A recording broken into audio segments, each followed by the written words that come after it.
And to know that Muslim leaders, right, presidents, prime ministers, kings of every country have remained silent.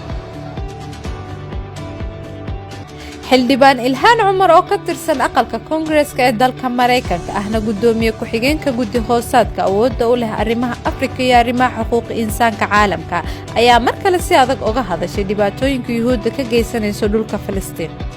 ilhaan waxay sheegtay in weerarada Israa'iil ay ku beegsanayso shacabka Filistiin ay yihiin kuwa argagixiso oo laga naxo. ilhaan waxay tilmaantay in loo baahan yahay in si adag looga soo horjeedsado duulaanka argagaxa leh ee Gaza ka geysanayso Yuhuuddu.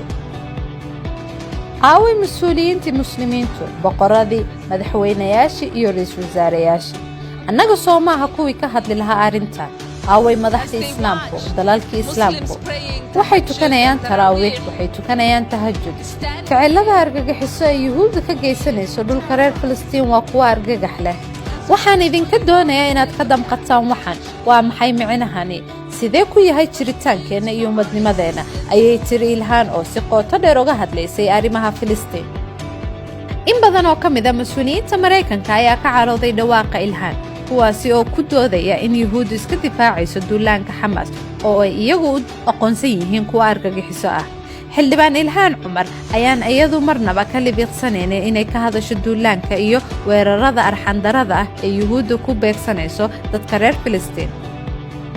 ilhaan waxaa dhawaan laga saaray ka mid ahaanshaha guddiga arrimaha dibadda ee aqalka Congress-ka Mareykanka kadib markii dadka dhaleeceeyay ay ku baaqeen in laga saaro maadaama oo si weyn loo dhaliilayo hadallo ay marar kala duwan sheedisay oo ku saabsanaa saameynta siyaasadeed ee Israa'iil ku leedahay Mareykanka.